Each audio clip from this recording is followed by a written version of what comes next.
আসসালামু আলাইকুম, good morning and welcome back to my channel. Eid মোবারক সবাইকে। যদি একটু লেট, তারপরেও এখনও যেহেতু ঈদের রেশ কাটে নাই, তো সবাই নিশ্চয়ই ভালো আছেন। আর হচ্ছে একদম সকাল সকাল আমার ছোট চাচা এসেছেন আমাদের সাথে দেখা করার জন্য। তো এতটা ভালো লেগেছে ছোট চাচাকে দেখে, অনেক অনেক দিন পর চাচার সাথে দেখা। যেহেতু আমিও একটু দূরে থাকতাম আর চাচাও বিজি থাকতেন, চাচা গাজীপুরে থাকেন, তো এসছেন আমাদের সাথে দেখা করার জন্য। খুবই ভালো লাগছে, কারণ আমার বাবা বেঁচে নেই আজকে অনেক বছর। তো চাচা এসেছেন, খুব ভালো লাগছে।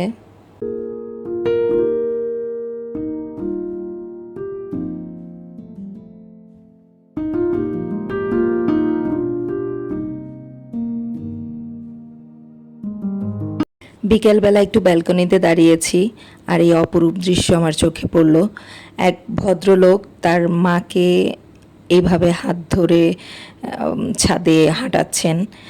এত চমৎকার এই দৃশ্য এখনকার সমাজে আসলে এটা দেখা যায় খুব কম।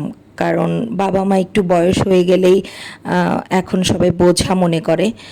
আর এক সময় কিন্তু আমাদের বাবা মা এইভাবে হাত ধরে বিকেলে হাঁটতে বেরিয়েছেন, আমাদেরকে সময় দিয়েছেন। কিন্তু এখন আমরা যখন স্বাবলম্বী হয়েছি, ওনারা বার্ধক্যে পৌঁছেছেন, এখন আমাদের কাছে ওনাদেরকে বোঝা মনে হয়। আমাদের সমাজ এতটা কলুষিত যে সামাজিক যোগাযোগ মাধ্যমগুলোতে যখন ঢুকি, তখন প্রায়ই মানে এরকম খবর পাওয়া যায় যে সন্তানদের হাতে বাবা মা লাঞ্ছিত।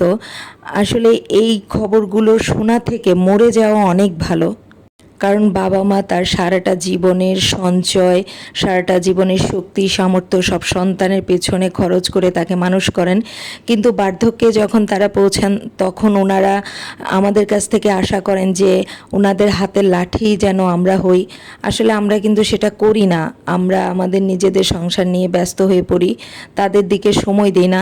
ওনারা কিন্তু আমাদের কাছ থেকে টাকা পয়সা এইসব কিছুই চান না, চান শুধুমাত্র একটু সহানুভূতি, তাদের পাশে দাঁড়াবো, তাদেরকে একটু সময় দিব। আমাদের সমাজে এখন নৈতিক শিক্ষার খুব অভাব, এটা আসলে তৈরি করা উচিত। এবারের ঈদটা আমার জন্য সবচাইতে খুশির একটা ঈদ ছিল, সবচাইতে বেস্ট একটা ঈদ ছিল। এটার কারণ হচ্ছে এবারের ঈদ এত ভালো কাটবে আমি ভাবতেও পারি নাই। কারণ প্রথম ছোট চাচা এসেছেন, তারপর আমরা সব ভাই বোন একসাথে হয়েছি। যদিও আমার আরেক বোন আর আরেক ভাই নাই, ওরা দেশের বাইরে আছে। তো বাকিরা আমরা সবাই একসাথে হয়েছি, এত ভালো লেগেছে। গত 2 বছর কোভিডের কারণে আমরা একত্রিত হতে পারি নাই, খুবই খুবই খারাপ গিয়েছে গত।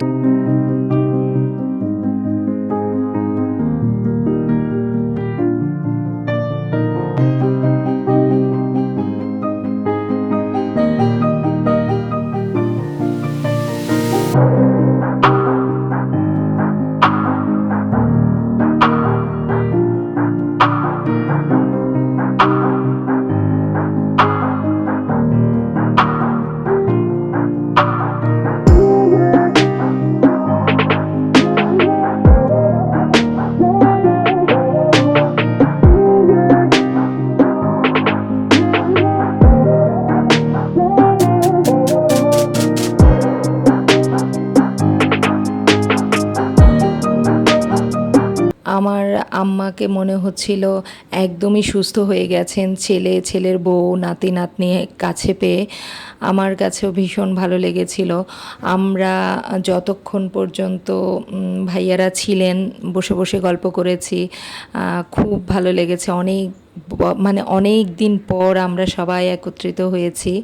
কারণ কোভিডের কারণে তেমন একটা দেখা সাক্ষাৎ হয় নাই, কিন্তু ফোনে যোগাযোগ ছিল। তারপরেও এই যে কাছাকাছি আসতে পারাটা, একসাথে বসে খাওয়া, এটা কিন্তু অনেক বিশাল একটা ব্যাপার।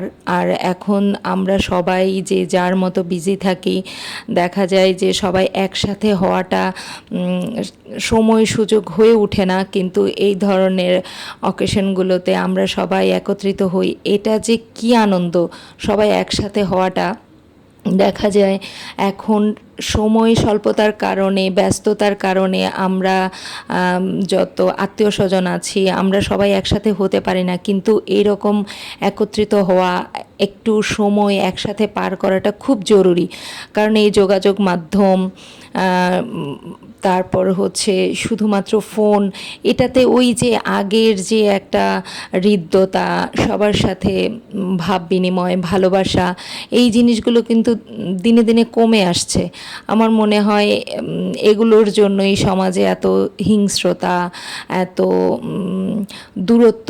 আসলে সবারই সময় সুযোগ করে সবার সাথে একসাথে কিছুটা সময় পার করা উচিত। সামাজিক যোগাযোগ মাধ্যম বা মুঠোফোনে দেখা যাচ্ছে ভাবের আদান প্রদান হয়, কিন্তু উষ্ণতা, হৃদ্যতা, ভালোবাসা, এই ধরনের সম্পর্কগুলোকে বাঁচিয়ে রাখে, সেটার আদান প্রদান হয় না।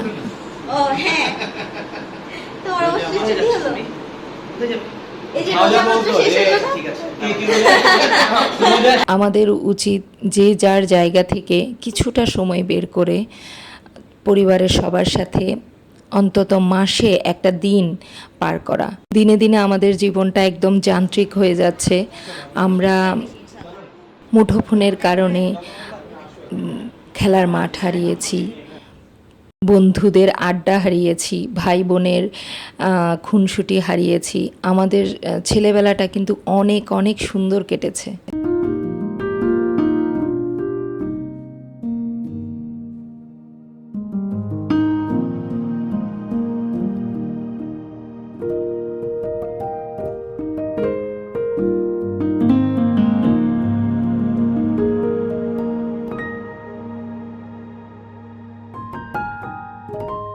গোল্টু বাবুরও দিনটা ভালো কেটেছে।